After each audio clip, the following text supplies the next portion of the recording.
It's tules. We eat tules, and then we also use them for making boats, like we're doing now.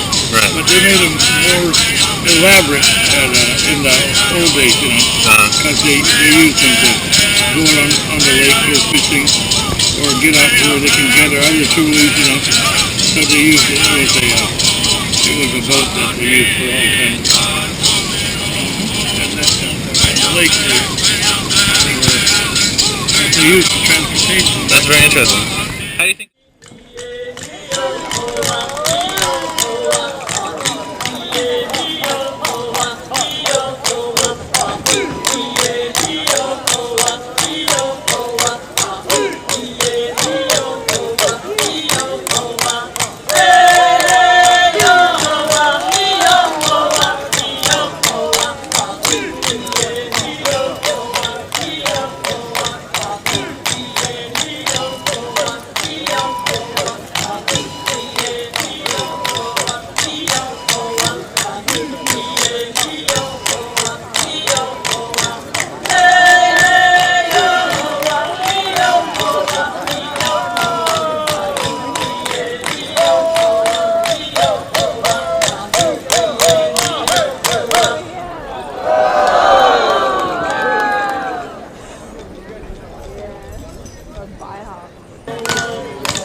How it's affected the tribe and impacts on the tribe is, I think that it has provided an event to come together to remember the importance of these resources and to celebrate them, and also to connect and network with each other about things that are going on.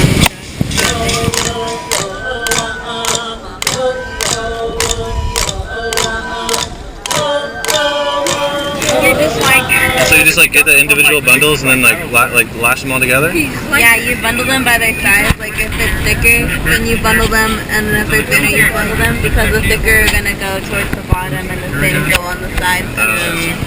This girl here with the black shirt and long hair, is that your granddaughter? Yeah, that's my She said you taught her how to make the Tule rafts and everything like that. Yep. Is that typically how stuff gets passed down? Yeah, definitely.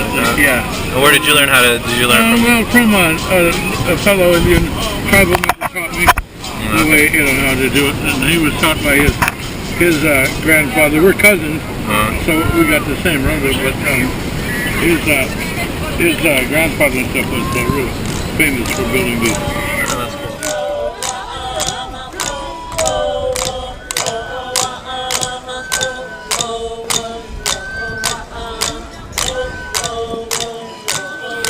How do you think the Tule is today? Like, what's the state of the Tule? Do you think it's as healthy as it was in the old days? Do you think it's a little bit more endangered, or do you think things are about the same? Well, it's in reality, we don't have as much of it anymore, because that's because of all the development. Like all of the homes on the water, people bought them. Well, they tore them all out to build boat docks and boat ramps and make beaches and stuff too, because it has absolutely no value to the non-Indian. It's just a weed. So by them doing that, they've eradicated or destroyed a lot of Tule on site, and so it's not as plentiful or probably not as good as they were in the old days, because I don't know if they cross-pollinate or whatever happened, but they seem to be a lot bigger. They were taller and stronger. Okay. And now maybe it's just evolution or whatever, but they're like smaller, shorter. Don't seem quite the same. These are real small. In the old days, they used to have they were real tall, as tall as that tent out of the lake, where you can see now what's sticking out there. Yeah. And that's just a result of development. Yeah. And people building underwater.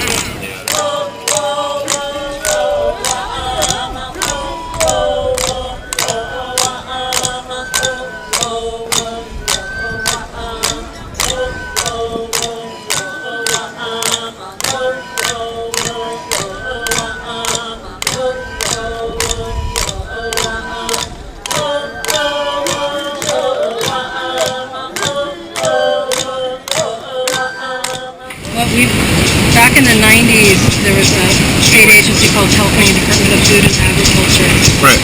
that did hydrilla management off Big Valley shoreline and in Clear Lake because hydrilla came about. And they used tens of thousands of pounds of copper and also Florida.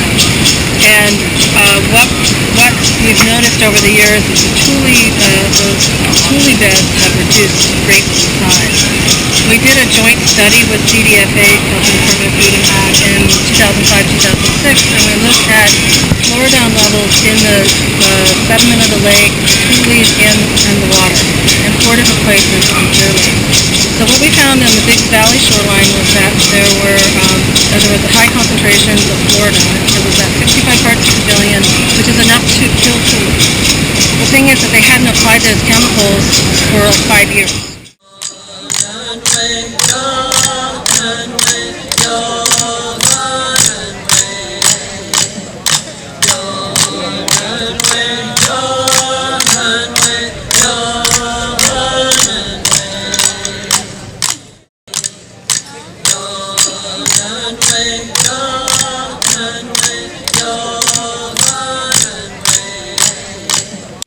We've actually folded that knowledge into the Tule Festival over the years. That Tules is something to protect, is something that we can't take for granted.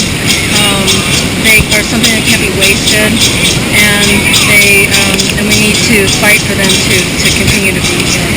And my experience working at Tribe is, these types of resources of birds that depend on the Tules and the people that depend on the Tules. We have to remember that relationship of the things that we do can affect the Tules. We can't take it for granted. So the Tule Boat Festival also helps to bring issues like that to light. I think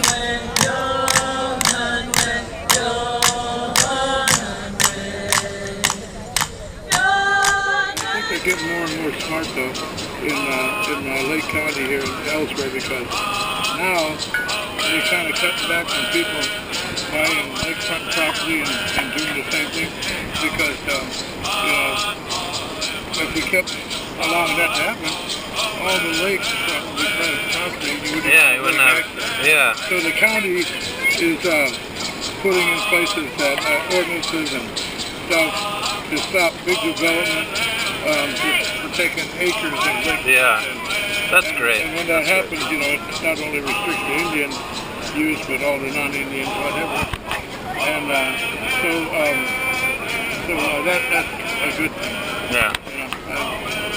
I think because it's the same thing with the ocean, over the coast. The coastal commission and stuff like that. They're restricting development and ownership of the coastline. That stuff is meant to be enjoyed by the public, I think. Yeah, it should be public domain. Yeah, I totally agree with you. Yeah,